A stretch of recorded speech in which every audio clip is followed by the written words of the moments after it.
Baik, auzubillahi minasyaitonirrajim. Bismillahirrahmanirrahim. Assalamualaikum warahmatullahi wabarakatuh. Alhamdulillah wassalatu wassalamu ala Rasulillah wa ala alihi wa sahbihi wa mawalah. Asyhadu an la ilaha illallah wahdahu la syarika lah wa asyhadu anna Muhammadan abduhu wa rasuluhu la nabiyya ba'da. Qala Allah Ta'ala fil a'udzubillahi minasyaitonirrajim. Ya ayyuhallazina amanu taqullaha haqqa tuqatih wa la tamutunna illa wa antum muslimun. Wa qala aidan qul in kuntum tuhibbunallah fattabi'uni yuhibbukumullah wa yaghfir lakum dzunubakum wallahu ghafurur rahim. Alhamdulillah, kita bersyukur pada Allah Subhanahu wa taala di hari yang penuh kebaikan ini, di hari yang penuh berkah ini kita dimudahkan untuk berada dalam majelis ilmu, dan mudah-mudahan apa yang akan kita bahas, apa yang akan saya sampaikan ini semakin meningkatkan ketakwaan dan rasa cinta kita pada Allah, dan pastinya kepada manusia yang paling baik yang pernah Allah ciptakan, yaitu Rasulullah SAW. Dan kita mengucapkan salawat dan taslim kita yang terbaik kepada beliau SAW. Baik, teman-teman sekalian, sesuai dengan tema dan judul kajian kita hari ini tentang kesederhanaan makanan dari Rasulullah SAW. Jadi Bapak Ibu, saya pribadi sebenarnya sangat kagum dengan pastinya kita semua harusnya sih ya, dengan agama kita yang mulia ini. Karena sungguhnya urusan kesehatan ya itu sebenarnya sangat diatur dengan jelas, dengan detail ya oleh agama kita yang sempurna ini, dan diberikan petunjuk dan diberikan role model atau contohnya oleh Nabi kita SAW. Sehingga sebenarnya kita tinggal mengambil petunjuk saja dari itu semua. Ya, kita mengambil petunjuk pastinya dari Rasulullah SAW. Kalau itu kita ambil, maka insya Allah kita akan sehat. Ya, intinya gitu aja. Namun kenyataannya memang tidak semudah itu. Ya, tidak semudah itu. Apalagi fitnah-fitnah yang ada saat ini ya, itu sangatlah banyak ya. Dan kita tahu bahwa dalam hal kuliner lah mungkin ya kita perlu waspada juga Bapak sekalian, karena juga sangat banyak hal-hal yang ada dalam makanan-makanan yang kita makan saat ini itu sebenarnya nggak perlu masuk ke badan kita ya. Itu sebabnya insya Allah kita hari ini akan belajar ya, dan mudah-mudahan sekali lagi Allah mudahkan sehingga nanti kita tahu bahwa sebenarnya mengobati penyakit itu atau mungkin menjaga kesehatan dalam Islam itu sangatlah mudah ya. Nah, Bapak sekalian, teman-teman yang saya hormati, di Tablik Akbar ini ya kita akan bahas tentang kesederhanaan pola makan Nabi kita SAW. Jadi sebenarnya ada satu ayat ya yang disebutkan Allah atau mungkin difirmankan Allah Subhanahu wa taala dalam Al-Qur'an, dalam surat Al-A'raf, yang kita sering mendengar atau membaca ayat tadi, yaitu a'udzubillahi wa kulu washrabu wa la tusrifu. Ya, makan dan minumlah kalian tapi jangan berlebihan, kata Allah. Jadi Ibnu Taimiyah, Ibnu Katsir rahimahullah menyebutkan bahwa ayat ini ya atau firman Allah ini adalah bisa dikatakan setengah dari ilmu kedokteran. Ya, setengah dari ilmu kedokteran.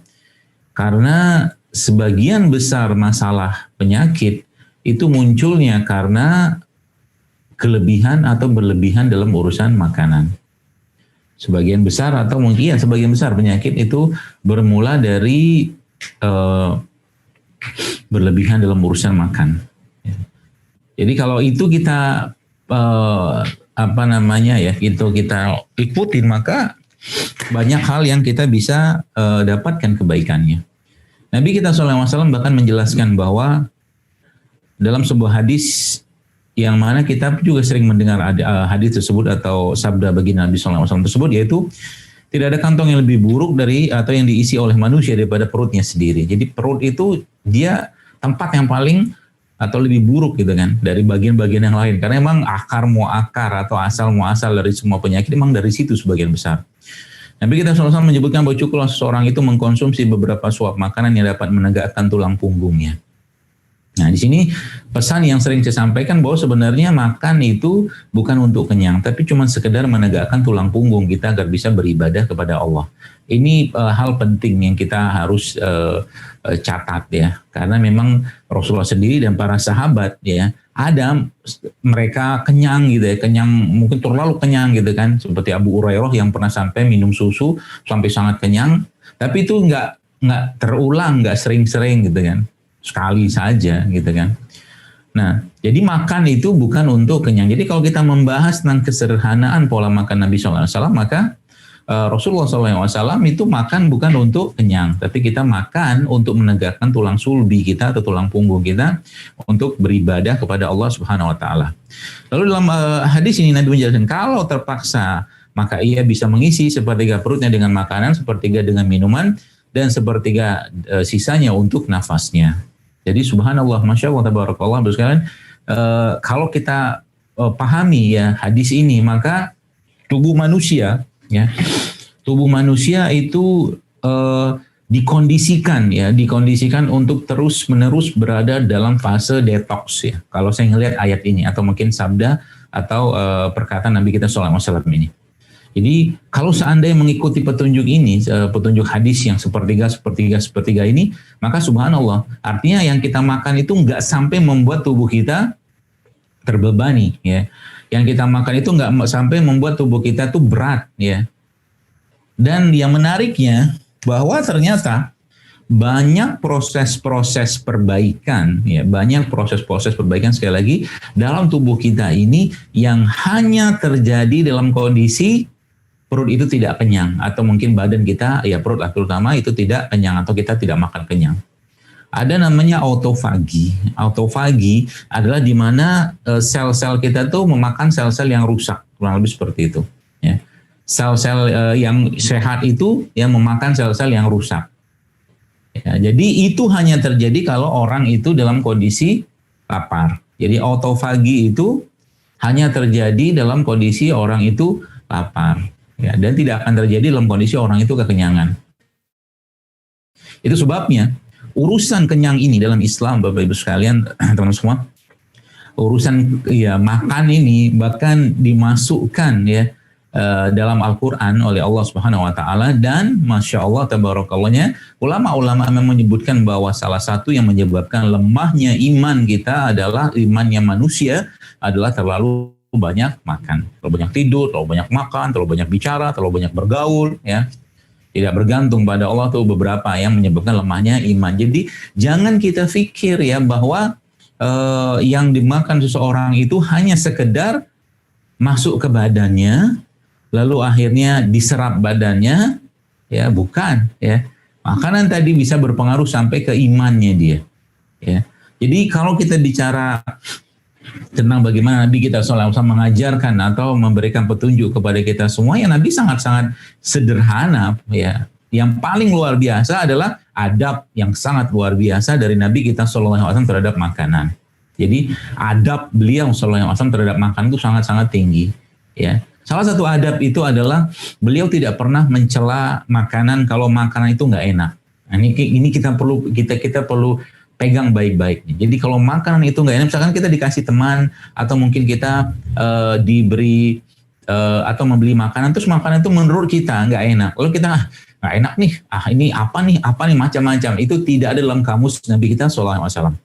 Ya nggak ada ceritanya kayak begitu.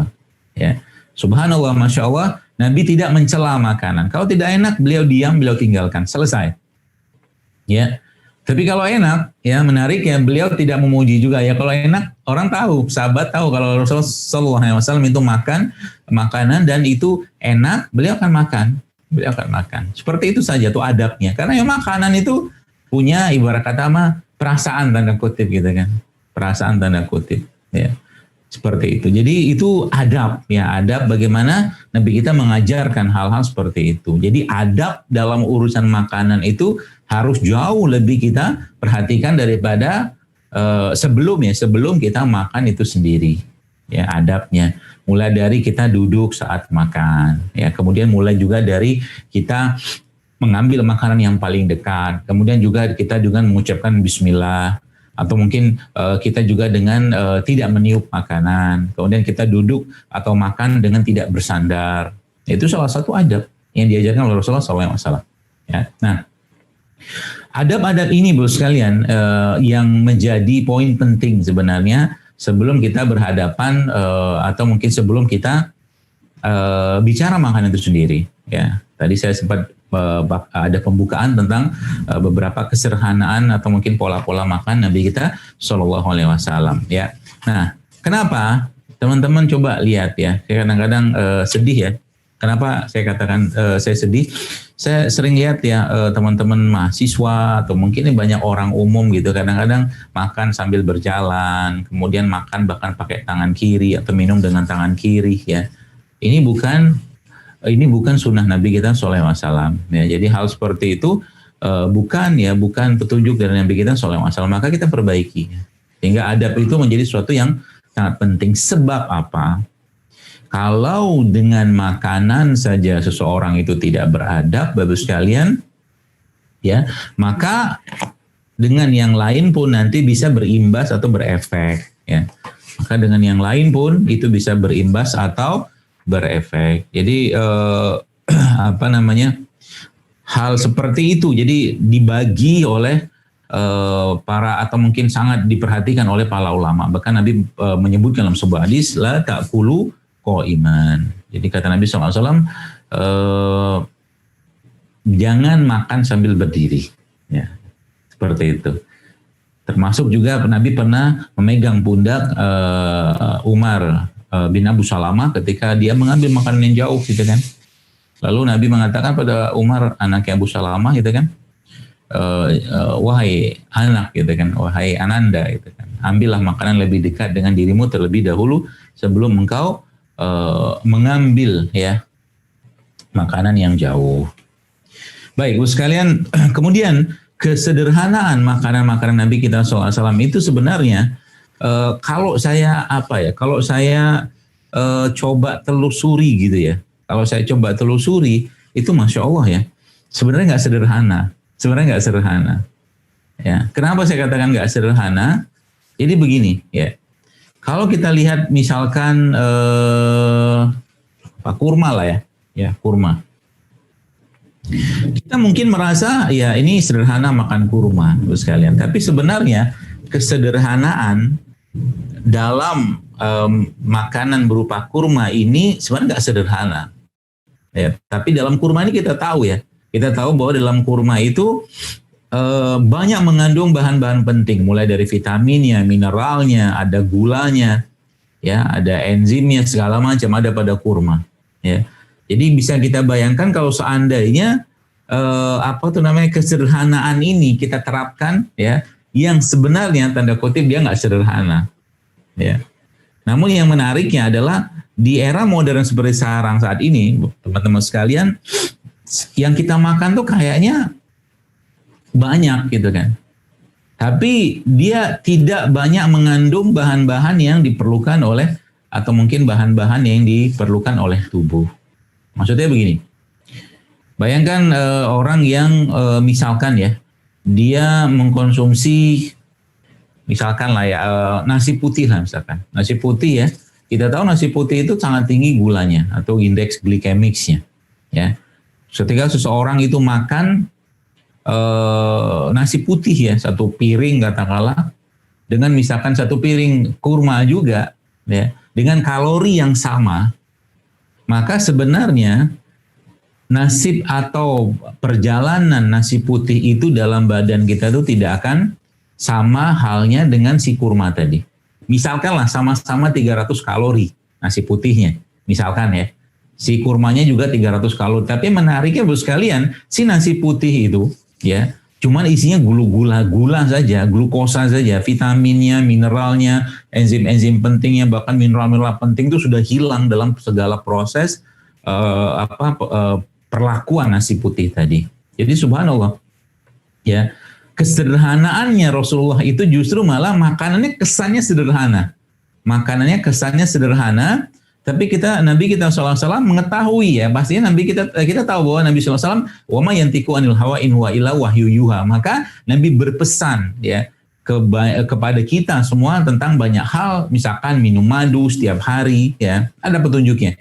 Ya, kalau kita baca dalam buku Tib Nabawi Ibnu Qayyim Al-Jauziyah, itu disebutkan bahwa minum madu itu ya tiap hari gitu kan, ada hadisnya seperti itu. Ya. Dan dicampurkan dengan air, Nabi suka dengan itu. Ya, termasuk dia kalau kita bicara tentang buah-buahan. Buah-buahan ini sama, kalau misalkan contoh beginilah ya. Kalau kita ambil satu piring buah-buahan ya, satu piring atau satu mangkok lah buah-buahan ya.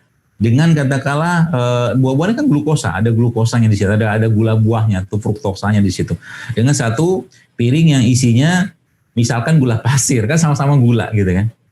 Masalahnya apa? Masalahnya adalah kalau glukosa dari gula pasir tadi hanya glukosa doang, hanya gula saja.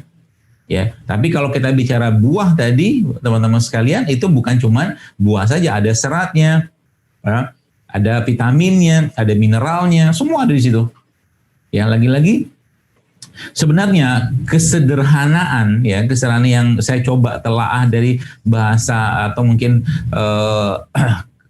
petunjuk dari Nabi kita SAW ini, sebenarnya makanan yang dimakan itu tidak banyak ragamnya, ya, tidak banyak ragamnya, tapi mengandung banyak sekali keutamaan.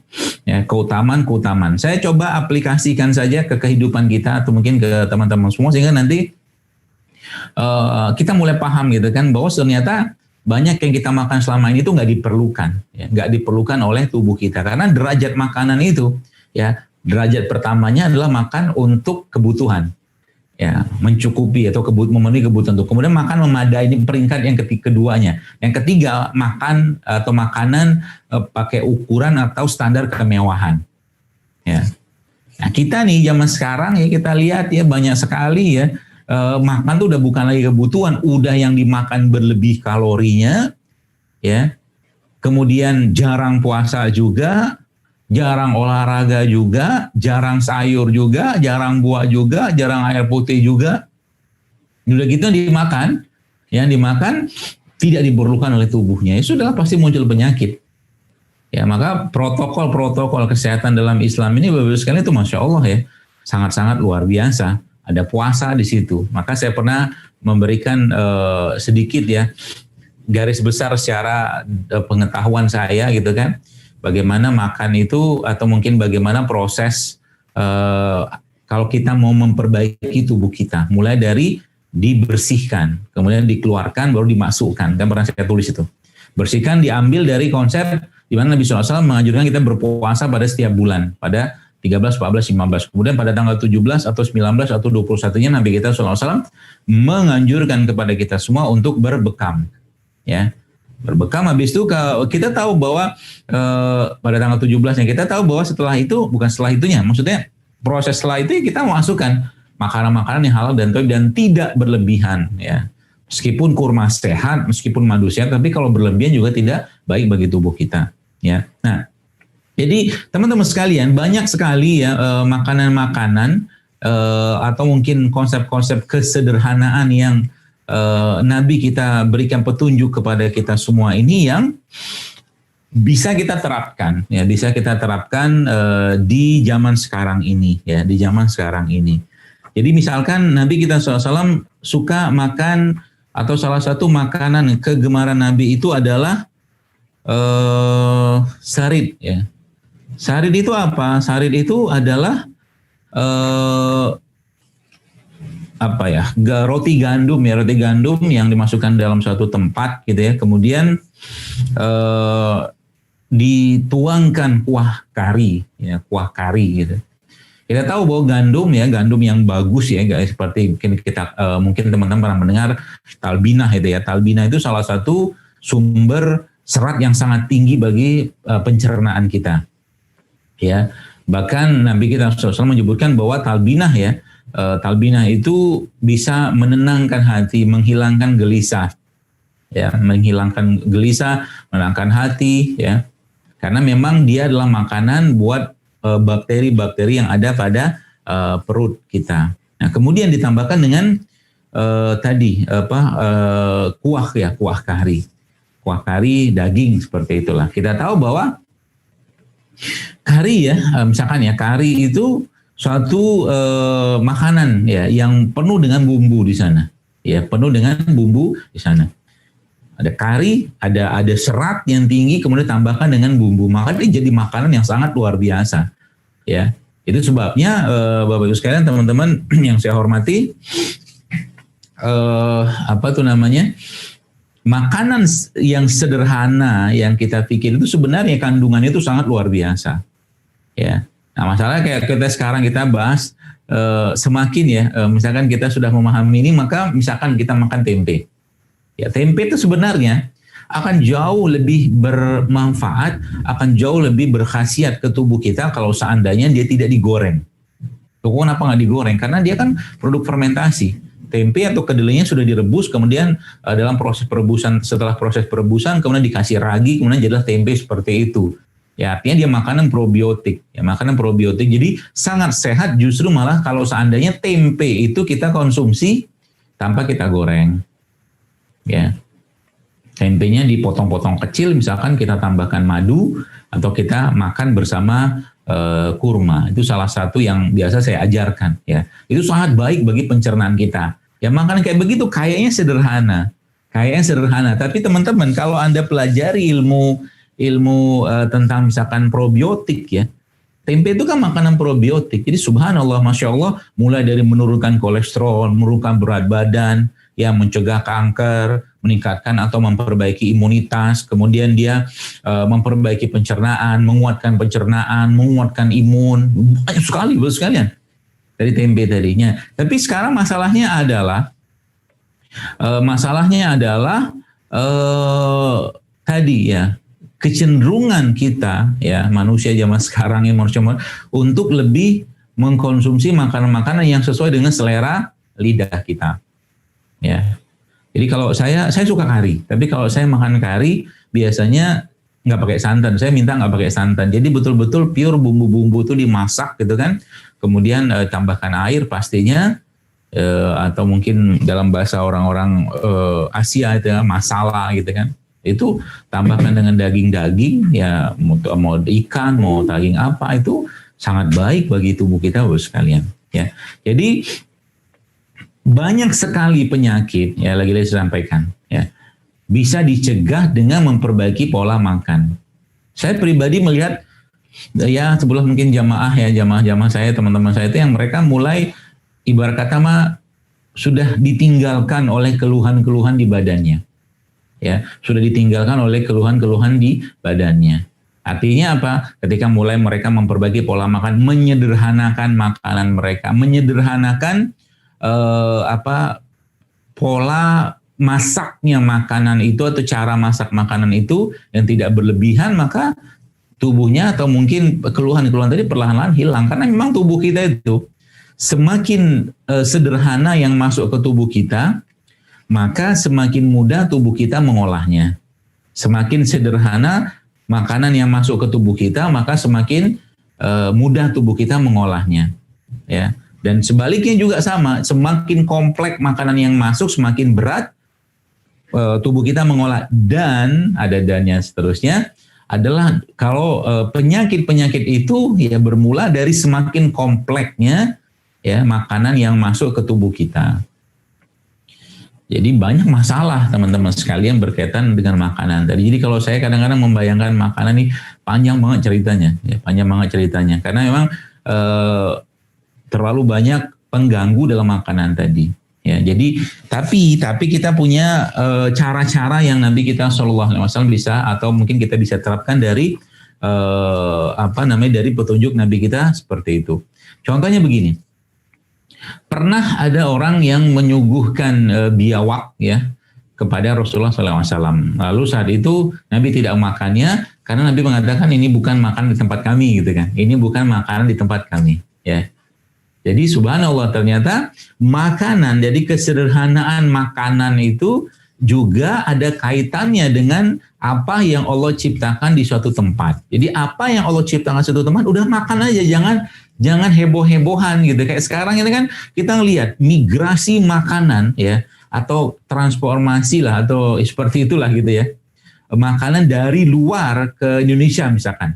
itu sangat banyak. Jadi makanan-makanan yang kita nggak kenal, kita nggak perlu dan bukan kategori makanannya kita, akhirnya kita makan. Ya, dan ini sebenarnya bermula dari nafsu. Ya, jadi kalau kita lihat kenapa muncul keinginan-keinginan yang luar biasa untuk makan tadi, yang akhirnya menyebabkan banyak penyakit munculan hal nafsu tadi. Ya, hatinya nggak mampu dikendalikan. Karena kita tahu bahwa penyakit hati itu kan ada dua. Ada syubhat, ada syahwat. Ya, ada syubhat, ada syahwat. Syubhat arahnya ke ragu-raguan, syahwat ini ke kesesatan gitu kan, seperti itu. Jadi subhanallah teman-teman sekalian, caranya ya Nabi kita sudah ajarkan. Jadi kesederhanaan dalam hal mengkonsumsi, yang nggak usah banyak makanan-makanan dari luar yang kita konsumsi. Ya, katakanlah ya produk-produk makanan dari luar yang tidak cocok untuk kita di suatu negeri itu yang kita tidak perlu konsumsi. Ya, misalkan ya, kita tahu bahwa negeri kita ini tidak familiar. Sebenarnya Indonesia tidak familiar dengan produk gluten loh. Indonesia sebenarnya tidak familiar dengan produk gluten atau produk tepung-tepungan. Ya, tapi akhirnya tepung itu menjadi makanan wajibnya orang negeri ini. Ya, sehingga apa? Sehingga kita lihat sekarang penyakit-penyakit yang bermula dari kenaikan gula, kolesterol, bahkan degeneratif itu muncul gara-gara itu. Makanan-makanan cepat saji, ya, seperti pizza, seperti itu, yang menjadi katakanlah bagian dari kehidupan makanan orang-orang modern. Jadi padahal sebenarnya itu nggak perlu kita perlukan. Jepang, waktu zaman Perang Dunia Kedua, seingat saya waktu mereka kalah, akhirnya Amerika saat itu memberikan program gandum bayi kepada Jepang, ya. Kemudian saat itu ternyata Jepang yang sebelumnya orangnya pendek-pendek gitu kan, akhirnya ikutlah program gandum baik dari Jepang, dari Amerika ini, ditambah lagi dengan produk susu-susuan. Jadi apa yang terjadi, orang Jepang disebutkan dalam sejarah itu mulai tinggi-tinggi, mulai besar-besar, ya, karena kalsium segala macam. Tapi akhirnya apa? Ternyata ususnya bermasalah semua gara-gara itu bukan makanan mereka. Jadi orang Indonesia, kalau kita bicara kesederhanaan kita, ya udah makan apa yang di tempat, ada yang apa yang Allah ciptakan di negeri kita ini, ya, tepung-tepung, kita tidak makan dari terigu-teriguan, kita makan tepung itu dari tepung-tepung non gluten, seperti mungkin kentang ya atau singkong, itu kan non gluten tuh. Banyak pilihannya, ya, mau bikin mie sebenarnya. Mie instan yang teman-teman atau banyak kita makan itu, sekarang itu memang bukan makanan sederhana, itu makanan yang sangat banyak bahan kimia di situ, ya. Jadi kalau Anda lihat ya dalam ingredientnya atau mungkin dalam kandungannya itu nggak sederhana. Mie instan itu panjang sekali. Roti-roti yang kita biasa beli atau banyak orang beli di supermarket, itu kan roti-roti yang bisa bertahan 2 minggu, ya, seperti itu nggak sederhana. Ya, ada tepung dan tuk panjang betul dia punya isi itu. Ya. Maka kesederhanaan ini kita mau kembalikan dengan cara apa? Dengan cara mengkonsumsi, atau mungkin kita kembali pada produk ciptaan Allah yang tidak banyak pengolahan tapi banyak mengandung zat-zat gizi penting. Contoh tadi kita sebutkan, atau mungkin saya sebutkan kunyit saja misalkan. Ya, kunyit ini kan isinya banyak sekali. Satu kunyit ini Bos sekalian, ada, seingat saya ada lebih dari 30 ya, 20-30 bahan aktif yang ada pada kunyit ya. Masya Allah, teman-teman bisa buka penelitiannya tentang itu. Pada kunyit saja. Jadi dia nggak sederhana. Cuman zat-zat yang ada pada kunyit ini, bahan-bahan yang ada pada kunyit itu bahan aktif ini jumlahnya sangat sedikit, ya. Maka saya berpesan ya mungkin kepada Anda semua ya, Civitas Academy ya mungkin, atau mungkin mahasiswa, ayo jadi mahasiswa-mahasiswa yang bisa menjadi duta-duta syukurnya Allah gitu kan. Maksudnya begini ya, jangan cuman bangga dengan mengkonsumsi kopi-kopian ya, cappuccino apa segala macam gitu, tapi kita harus juga bangga dengan ini, karena emang inilah yang Allah ciptakan di negeri kita, ya. Kita harus bangga dengan ini sebagai bentuk kita bersyukur dan menunjukkan kebesaran Allah di atas apa yang diciptakan di negeri ini dengan tumbuhan-tumbuhan tadi. Jadi Bapak Ibu sekalian, teman-teman yang saya hormati, ya, semakin ya sederhana makanan yang kita konsumsi, maka insya Allah juga semakin sederhana juga penyakit yang akan, kalaulah tidak kena penyakit, maka penyakitnya juga akan sederhana. Saya beberapa kali sempat membaca, bahkan mendapatkan email lah gitu kan, orang-orang yang umurnya masih sangat-sangat muda, Bapak sekalian. Masih sangat-sangat muda. Ada yang 25 tahun gitu kan, ada yang 25 tahun tapi sudah kena diabetes. Ada yang umur 30 tahun ya sudah kena masalah di jantungnya. Jadi subhanallah, ya belum ada 40 lah. Katakanlah silakan 40 sebagai titik usia menuju tua lah gitu kan. Masya Allah ya. Jadi ternyata mereka itu kalau dicek itu ternyata makanan yang dikonsumsi itu beraneka ragam kayaknya, tapi zat gizinya miskin serat, miskin vitamin, miskin enzim, ya. Maka saya katakan sekali lagi, mari kita kembalikan ya kesederhanaan ya. Teman-teman yang kalau saya sih dulu ya waktu masih mahasiswa suka masak, saya suka masak dulu ke mahasiswa. Ya masaknya belum selesai itu saya makan ya, biasanya teman-teman sudah mulai datang ke dapur ngambilin makanan saya gitu, akhirnya saya nggak makan, mereka yang makan gitu ya. Subhanallah ya. Jadi beberapa hal yang berkaitan dengan kesederhanaan Nabi kita Sallallahu Alaihi Wasallam ya. Jadi misalkan lagi kita bicara tentang tadi ya cuka, Nabi pernah menyebutkan bahwa sebaik-baik lauk itu adalah cuka. Ya, sebaik-baik lauk adalah cuka. Cuka itu bos sekalian sebenarnya kan produk fermentasi ya, produk probiotik sebenarnya. Jadi ketika masuk ke badan kita, ya efek ke badan itu memang sangat luar biasa. Ya, efek ke badan kita sangat luar biasa. Di mana tadi saya katakan manfaat dari makanan-makanan atau minuman probiotik itu ya, mulai dari meningkatkan imunitas, kemudian dia juga memperbaiki metabolisme, memperbaiki pencernaan, menurunkan berat badan, ya. Maka apa-apa yang disampaikan Nabi itu, ya Rasulullah SAW itu, tak lagi disampaikan, kesannya sederhana, tapi subhanallah dia memiliki efek yang sangat powerful ke badan kita. Ya, karena dari satu tumbuhan atau satu produk yang beliau Sallallahu Alaihi Wasallam sebutkan itu punya manfaat yang luar biasa.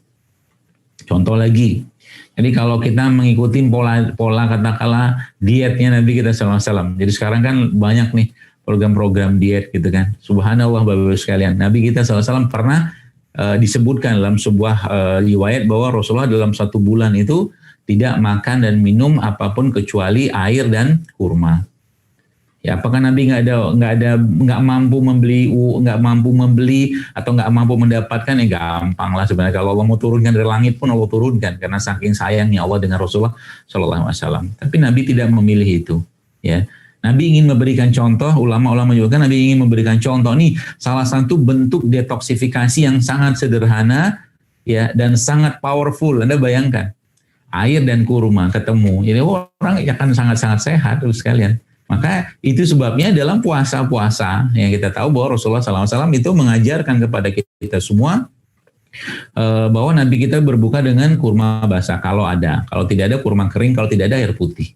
Yang ngandelin kurma doang ya. Apalagi kurma itu ya, kurma seperti ini Masya Allah ya, dicampurkan atau dimasukkan ke dalam air yang kita kenal sebagai air nabis ya.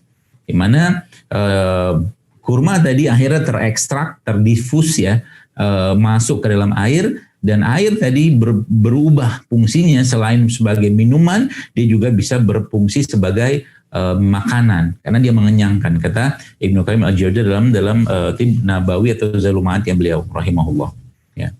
Jadi Masya Allah ya. Jadi termasuk juga saya berpesan kepada ahwat-ahwat ya yang menyaksikan video ini ya, subhanallah, mulailah untuk memperbaiki pola makan ya, terutama mengurangi makanan-makanan yang berbasiskan pada tepung-tepungan ya, karena memang itu nanti akan menjadi biang kerok masalah kewanitaan, khususnya misalkan menstruasi.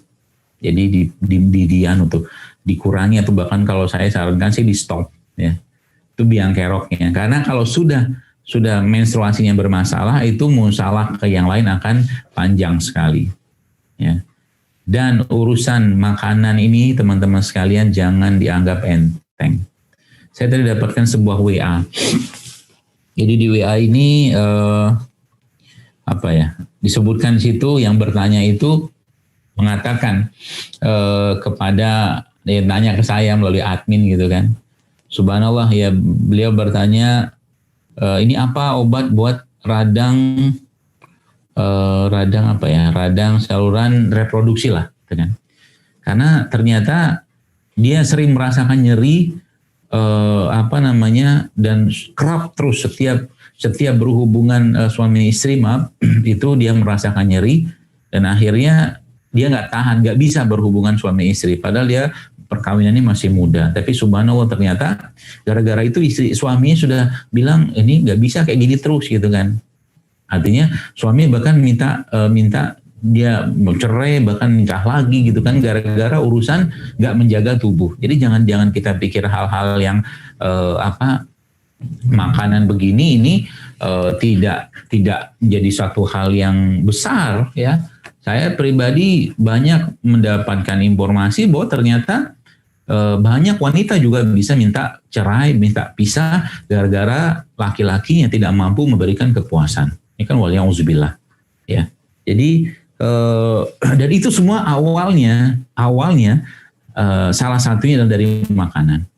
Salah satunya dari makanan. Maka kita mulai ya, sebagai kesimpulan mungkin habis ini kita mungkin lanjutkan dengan tanya jawab saja. Kita mulai memperbaiki itu semua dengan menyederhanakan makan. Pola makan paginya seperti apa, siangnya apa, atau malamnya apa. Meskipun mungkin yang mahasiswa juga, saya kira mungkin tidak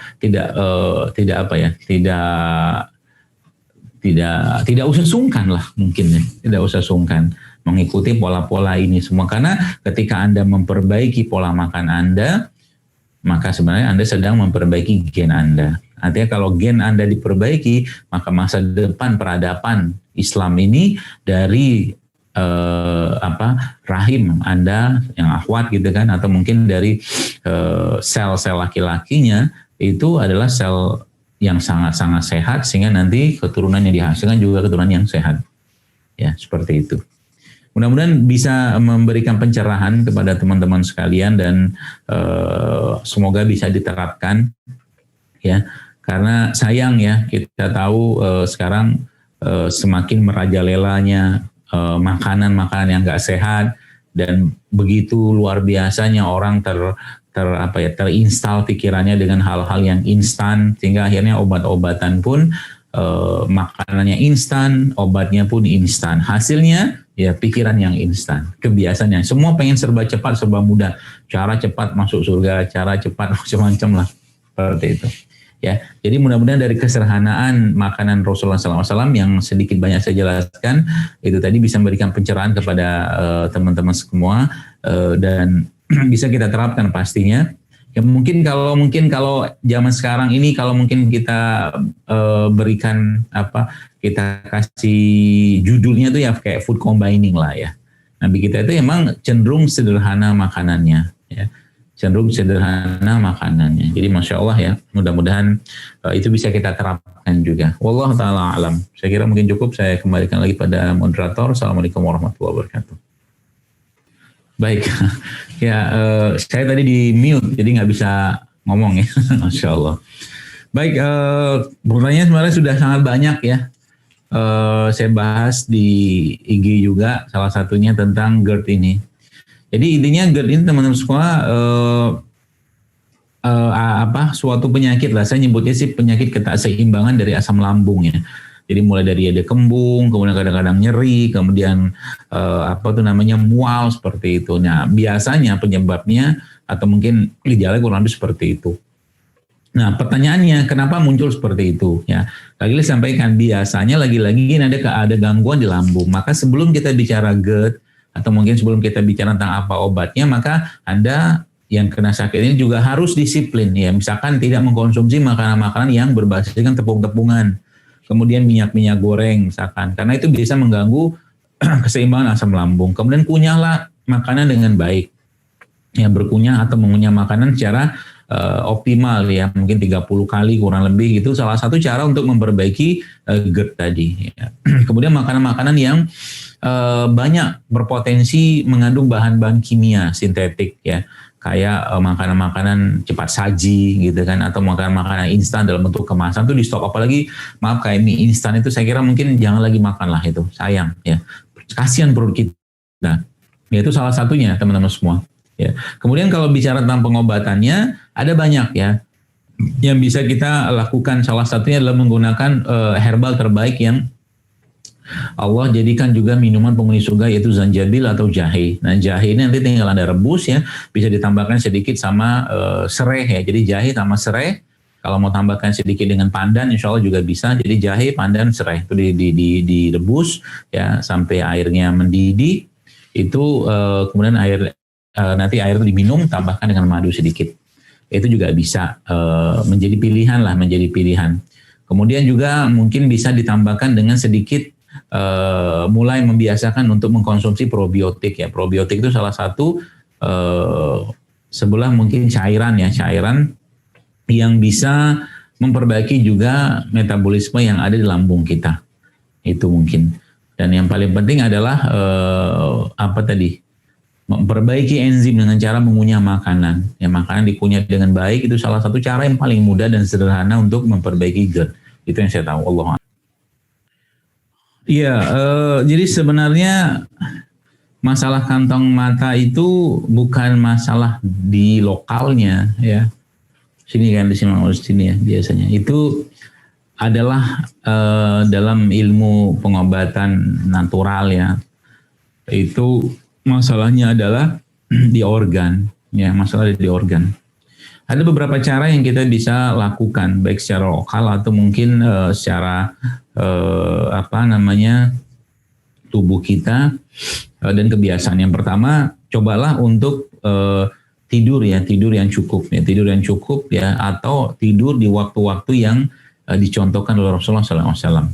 Ya, misalkan tidur habis sisa tidur, misalkan nanti malam bangun. Jadi teman-teman yang biasa begadang-begadang itu saya sarankan lebih baik Anda tidur aja. Kalau mau ngerjain tugas, lebih baik kerjanya malam gitu kan. Karena itu lebih berfaedah atau lebih berkah, dan memang ulama zaman dulu seperti itu.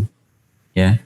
Memang ulama zaman dulu seperti itu, mereka lebih banyak mengerjakan atau mungkin menghafal atau menulis itu di malam hari. Ya, daripada memaksakan diri habis isya nanti malam malah ketiduran. Sayang, mendingan malam sempatkan sholat kemudian mengerjakan tugas sampai subuh. Itu jauh lebih baik karena tidur kita sudah cukup dengan tidur habis isya itu. Itu yang pertama. Lalu jangan tidur di waktu-waktu yang dilarang. Seperti mungkin tidur ba'da maghrib, tidur ba'da asyar, atau tidur ba'da subuh. Itu tidak dianjurkan dalam Islam. Ya, atau mungkin dianjurkan dalam petunjuk Rasulullah SAW. Ya, kemudian yang selanjutnya adalah bisa beberapa herbal ini Anda pakai, misalkan untuk daerah mata itu ya Anda bisa kompres dengan timun. Jadi timun itu dipotong nanti ditempelkan di mata. Mungkin waktu mau tidur juga bisa itu. Itu salah satu yang juga bisa membantu menghilangkan itu. Kemudian beberapa jenis herbal atau mungkin beberapa herbal yang bisa rutin dikonsumsi seperti madu, habbatus sauda atau kurma, itu coba dirutinkan untuk dikonsumsi. Jadi madu, kurma, dan habbatus sauda. Dan perbanyak air juga, air-air hangat. Jadi air-air yang dingin itu sebaiknya dikurangi. Dan tentunya makanan-makanan yang nggak sehat juga dikurangi. Jadi sebenarnya itu tuh tanda. Jadi kantong mata, apalagi sampai hitam kayak begitu, tuh tanda tidak sehatnya organ yang ada pada dalam tubuh kita atau organ internal. Ya. Dan salah satunya itu adalah tadi yang pencernaan juga bermasalah, limpa bermasalah, ginjal juga bermasalah. Nah, jadi makanya kita mengkonsumsi yang menguatkan mereka. Ada kurma, habbatus sauda, madu, termasuk juga misalkan kayu manis juga bisa Anda konsumsi ya secara cukup ya untuk memperbaiki itu semua. Nanti lama-lama tubuh akan menghilangkan sendiri keluhan tadi. Wallahu ta'ala alam. Saya nggak tahu nih arah pertanyaannya seperti apa, karena kalau sering buang air kecil, kalau sering minum ya pasti akan sering buang air kecil. Ya. Tapi kalau sering makan dia juga akan sering buang air besar. Masalahnya kalau seandainya makannya jarang, minumnya jarang, terus buang air kecil dan buang air besar terus menerus, nah ini ada penyakit buat ini.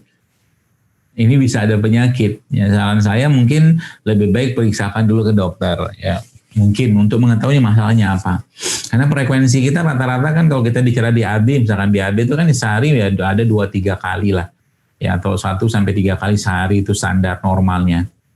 Tapi kalau buang air kecil tergantung, kalau kita minumnya banyak ya pasti banyak buang air kecilnya. Ya, jadi kalau ada yang masuk, ada yang keluar itu normal teman-teman semua. Tapi kalau nggak ada yang masuk, nggak ada yang keluarnya banyak, aneh ada penyakit harus dicek. Ya, mungkin saran saya diperiksakan dulu saja ke mungkin dokter penyakit dalam atau mungkin terapis-terapis di daerah sana untuk mengetahui masalah ini. Ya, seperti itu mungkin.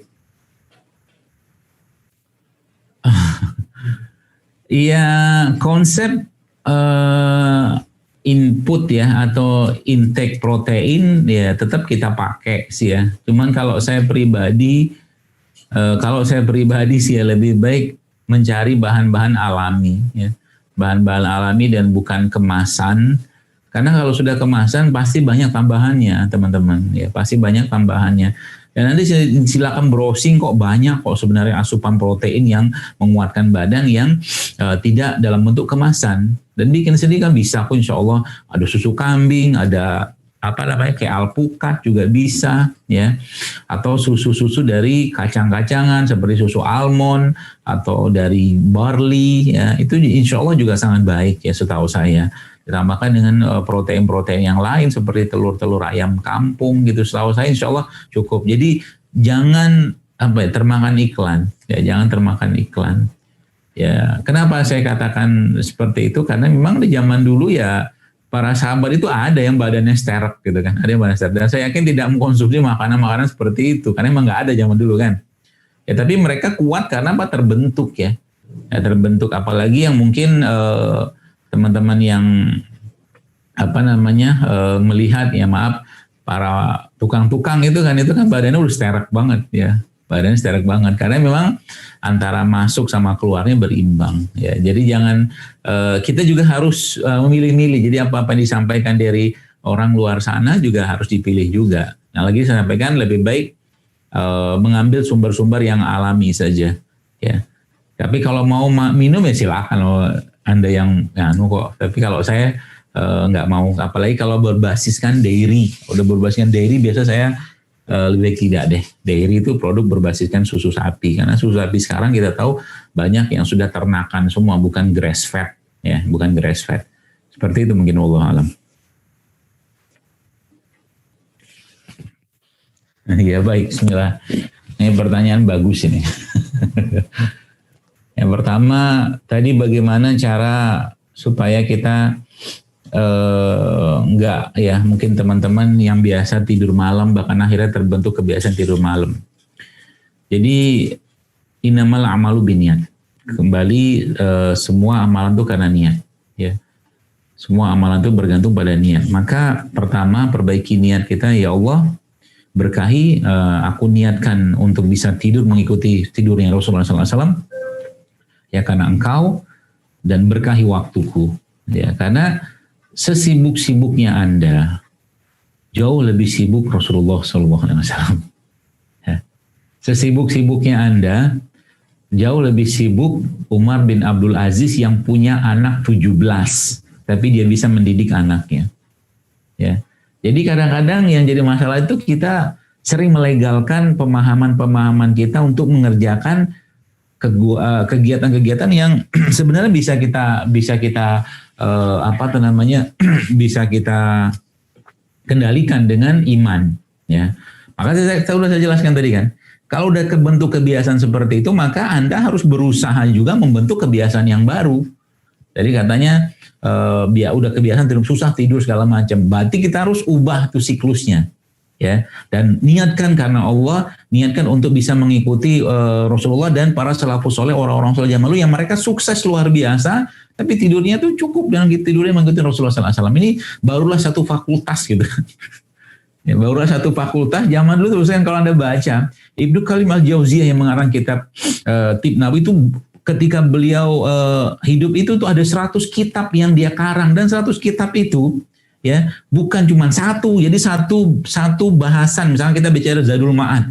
Zadul Ma'ad itu ada 4 jilid dan tebel-tebel gitu kan. Jadi Masya Allah kan, kualitas mereka tuh jauh lebih luar biasa karena mengikuti Rasulullah SAW. Nah kita ini kualitasnya gitu-gitu aja, tapi nggak ngikutin Rasul gitu kan. Nah, maka saya sampaikan tadi, niatkan untuk mengikuti Rasulullah SAW. Caranya gimana? Ya dipaksain. Contoh misalkan nanti saya jelaskan beberapa herbal yang memang bisa membuat tenang ya, membuat tenang atau merelaksasikan kita. Contoh caranya gimana? Ya tadi ba'da isya itu usahakan tidur. Ba'da isya usahakan tidur ya. Jadi jangan banyak aktivitas dulu. Jadi niatkan untuk tidur, ya Allah, kamu tidur karena engkau baca doa-doa, zikir-zikir sebelum tidur, nanti baru malamnya bangun. Ya tidur gitu kan, mati lampu, niatkan nanti malam mau bangun sholat malam, begitu generasi itu harusnya. Ya. Kemudian nanti malam baru Anda mengerjakan tugas-tugasnya itu. Ya. Tugas-tugas tadi baru Anda mulai kerjakan. Jadi sampai ke subuh gitu kan. Nanti antara subuh, antara azan subuh sampai azan qomat subuh itu Rasulullah tidur juga. Ya, karena di zaman dulu azan dan qomat itu jedanya panjang, hampir setengah jam. Jadi beliau tidur. Tapi kalau malam ngantuk ya tidur. Jadi para ulama zaman dulu ketika mereka menulis, mereka menghafal Quran, mereka membaca Quran, ngantuk ya tidur. Tapi bangun lagi, bukan tidur terus. Ya. Sehingga malam itu menjadi keberkahan, bukan justru malah kita sibuk dengan aktivitas-aktivitas dunia di situ. Dan ada beberapa herbal yang memang bisa merelaksasikan badan, seperti jahe pandan. Nanti coba diminum tuh jahe pandan ya, itu bisa diminum. Jadi saya kira mungkin kalau dulu ya di kosan saya waktu saya kos di Semarang itu ada dapurnya. Jadi dapur itu kadang-kadang saya masak di situ ya. Ada lah dulu makan mie instan juga ada ya, nanti ini pertanyaan kedua gitu kan, tapi jangan diulang ya, karena kita tahu banyak masalah dalam mie instan tuh, banyak biang kerok penyakit di situ.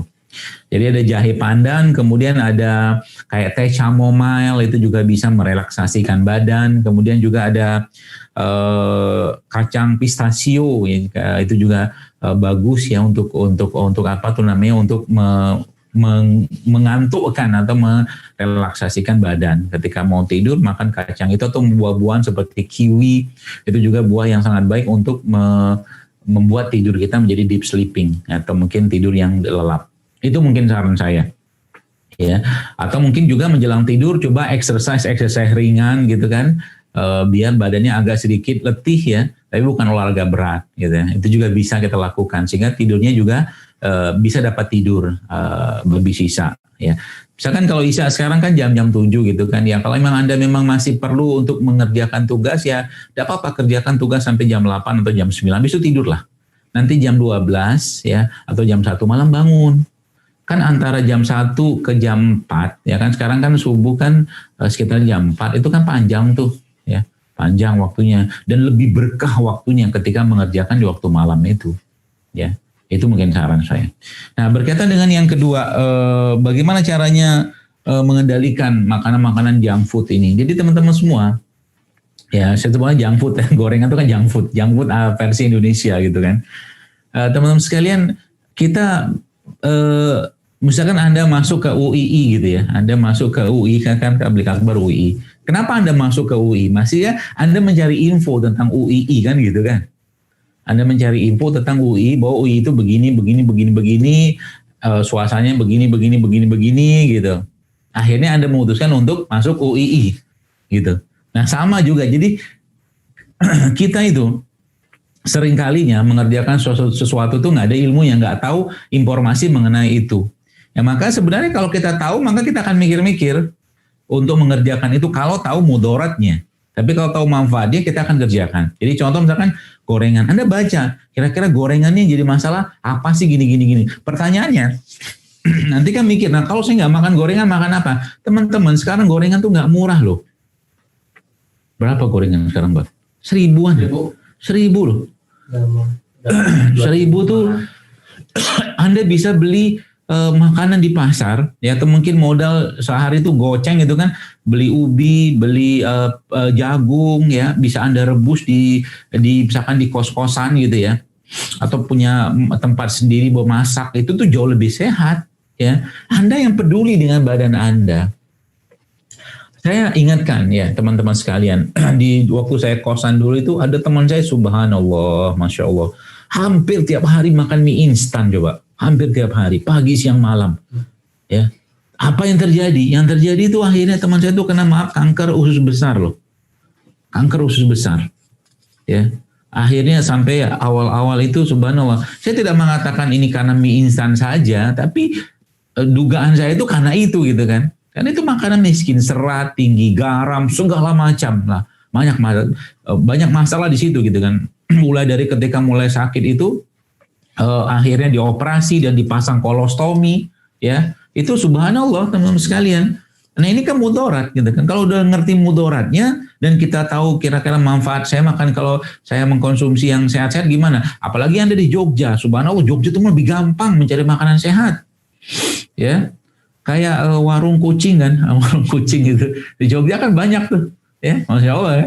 Kalau saya dulu kuliah di Semarang, kan warung kucing ya, sego kucing segala macam. Ya, di daerah-daerah situ kan banyak tuh ada makanan-makanan biasanya ada rebus-rebusannya. Itu jauh lebih baik. Cuman kita kadang-kadang nafsu aja, bawaannya pengen ini, pengen mie segala macam. Mie itu sekarang Anda belilah mie di warung berapa loh? 10.000 ya? 3.000 ya 3.000 kan dimasakin sama dia, goceng kadang-kadang. Ya. Ya kan? 5.000 ya. 5.000 itu kalau kita beli makanan sehat benar bisa ya. Ya ada bapak-bapak yang kadang bukan bapak abang-abang yang mas-mas jualan gerobak yang isinya tuh rebus-rebusan tuh ya. Ada kan? Ada. Ini ada asisten di sini jadi saya ngobrol sama dia. Ya jadi cuman kita aja yang kadang-kadang teman-teman apa ya memaksakan hawa nafsu kita untuk makan ini makan itu. Jadi ingat apa yang Anda makan akan menjadi bagian dari gen Anda. Artinya nanti kalau ini nggak diperbaiki sekarang maka nanti ketemu dengan ahwat yang bermasalah juga. Masalah ketemu masalah, makin masalah. Ya, di daerah zaman sekarang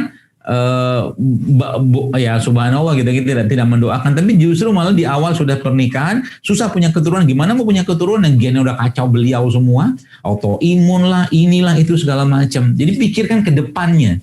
Ya, pikirin ke depannya supaya Anda nggak sembarangan makan, ya. Dan hidup saya itu mudah sebenarnya, ya. Saya bilang, kami kan mahasiswa, kami kan apalagi akhir-akhir bulan, jawaban saya lebih gampang. Kalau udah kayak begitu, banyakin aja puasa sunnah.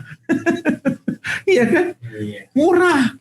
Itu kan nanti kalau mau iftar, mau buka puasa, datangin masjid-masjid yang membuka iftar. Modal gratis, modal datang doang, motor tuh atau jalan tuh gojekan gitu kan. Lebih gampang kan kalau dibilang tadi kami kan kalau akhir-akhir bulan, akhir-akhir bulan berarti saatnya memperbanyak puasa-puasa sunnah. Masya Allah kan. Nah, nanti kalau sudah buka puasa cari masjid-masjid yang mengadakan iftar jama'i. Nah, Masya Allah kan lebih mudah, lebih irit ya, tidak membebani badan dan tidak membebani kantong. Wallahu a'lam bishawab. Baik, bismillahirrahmanirrahim. Jadi teman-teman semua, penyakit fisik yang diakibatkan oleh penyakit non fisik ya. Jadi memang dalam tib nabawi dalam pengobatan Islam penyakit fisik itu atau penyakit itu dibagi dua, penyakit fisik dan non fisik. Nah non fisik itu biasanya berasal dari hati yang bermasalah atau jiwa yang bermasalah. Ya, maka kalau jiwa dan hati yang bermasalah maka obatnya adalah Al-Quran. Baik itu dengan membacanya, mentadaburinya, menghayatinya, atau mungkin meruqyah ya diri sendiri, atau mungkin dengan ruqyah-ruqyah syariah lainnya, itu bisa dilakukan untuk memperbaiki penyakit fisik atau penyakit hati tadi ya. Atau mungkin juga dengan melakukan kebaikan-kebaikan ya, memperbanyak sedekah, memperbanyak sholat malam, itu juga salah satu sarana. Dan bertawakal kepada Allah, menyerahkan, bergantung diri kepada Allah Subhanahu wa taala itu salah satu cara kita untuk menyehatkan hati kita. Jadi kalau mungkin bahasa modern itu psikosomatis ya. Jadi penyakit fisik yang diakibatkan oleh penyakit kejiwaan. Ya, maka jawabannya kembali pada Allah, kembali pada Al-Qur'an.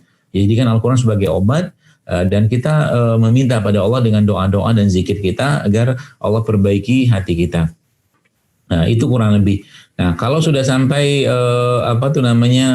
menyebabkan penyakit fisik, ya penyakit fisiknya juga diobati juga. Ya, tapi yang lebih utama adalah memperbaiki kolbu tadi ya.